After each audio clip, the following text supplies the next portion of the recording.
afternoon. Welcome to another episode of Ask the Doctor. I'm Dr. Cantor, and today we're going to be talking about how to spare your spine. And what does that mean? It means that when you're at home and not in the clinic, there are lots of things that you can do or not do to help prevent back pain or making it worse. The first thing we're going to talk about is what you do first thing in the morning when you wake up. So more than likely, if you're like most of us, you wake up in the morning and you stretch because it feels good. Unfortunately, you might actually be making the problem worse. As you sleep, your spine absorbs water. And when it does that, it stiffens. So when you get up in the morning and you try and move this stiffer system, you're increasing the pressure, which is no good. So for example, this is Dr. Cunningham. She's been taking a nap over here. She's going to hop up off this table and might go into a normal stretching routine. Oh wait, hold on, Dr. Cunningham. Come on over here. The best thing to do first thing in the morning before stretching is to go for a walk. That helps the water in your spine disperse throughout the rest of your body. Then, after about an hour or two, if you still want to stretch, go for it. Number 2 is keeping things out of your back pockets when you sit. Now, that might seem pretty silly, but let me tell you it makes a big difference over time. So, let's say for example, I like to keep my phone in my back pocket. If I can find it. There we go. And I go ahead and sit down. Let me show you, using Bob here, what that might look like over time. So, this table is where I'm sitting. There's my phone. And here is your spine. So, it goes in your back pocket, and it sits just underneath what's called your sit bone. Now you notice, this isn't level anymore. It's sort of like standing with one shoe on. Over time, well, immediately it's really not that big of a deal, but over time it can get to be really uncomfortable. It's going to shorten up all these muscles on this side of your back and kind of lengthen and weaken them on the other side. And it can cause or exacerbate problems in your low back. So if you have low back pain especially, make sure you don't sit with anything in your back pockets. Okay, number 3 is lifting with your legs. I'm sure this is something that everybody has heard countless times, but what does it really mean? Well, I'll show you. So a lot of us, when we bend down to pick up something off the floor, especially if it's heavy, we tend to do this. You'll notice my back rounds, and my legs aren't really being used at all. And when I pick it up, I'm using all my back to pick up that chair. That's not what my back muscles were made for. Those are posture muscles. They're not designed to lift. Now my legs and my glutes, on the other hand, are exactly designed for that purpose. How do I do that? Well, one way is to make sure that I get all the way down, so my butt is below the item that I'm picking up. When I come up, I need to make sure that I squeeze my glutes. The butt muscles, they're power movers. That's what they're made for.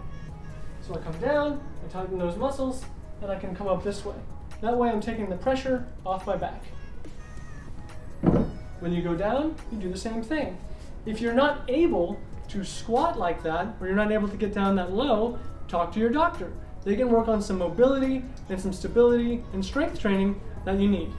Lastly, what if there's something on the floor that's a bit smaller? You're not going to bend down and squat, and you might not be able to do this, or it may not be something that you want to do. Something else you can do is use one leg straight and tilt. That way, if you notice my back stayed straight, I wasn't using it, I kind of just came down like this. Alright, number 4 is using your headrest. When you're in the car, it's really common to have your head forward, which puts a lot of strain on these muscles here, and over time can cause headaches and just chronic tightness where you feel like you have to constantly rub out your neck muscles. Now what that looks like is, if I'm sitting in the car and I've got my hands on my make-believe steering wheel, I tend to kind of look forward like this. A lot of people do this. You don't think anything of it. But you notice my head is pretty forward. My ears are way in front of my shoulders. They're supposed to be directly above it. Now what this is doing is it's shortening these muscles up here. There's a lot of tightness up here, and these muscles are getting stretched and weak, which is going to cause them to be really tight later on. What you need to do, use your headrest.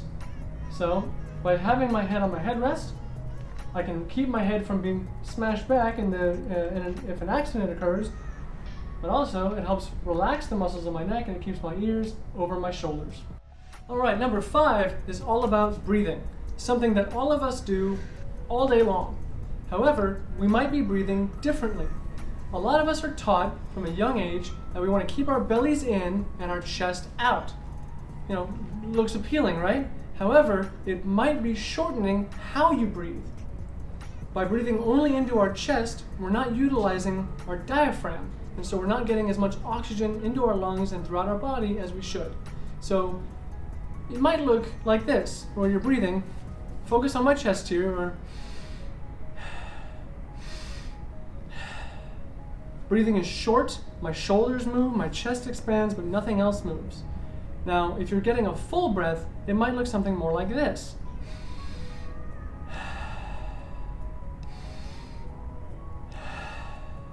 The ribs expand, the belly expands when you breathe in, and when you breathe out, the belly sinks in and the ribs come in. That allows a full 360-degree breath. Think of your diaphragm as a big balloon. It encompasses the whole body, whole trunk. And when you breathe in, you want to expand the balloon in all directions, and when you breathe out, you want to shrink the balloon in all directions. Now, if you're not used to this, doing so might be kind of difficult. So an easy way to test it would be to lay on your back, bend your knees, put your hands on your belly, and see if you can breathe into your abdomen. So,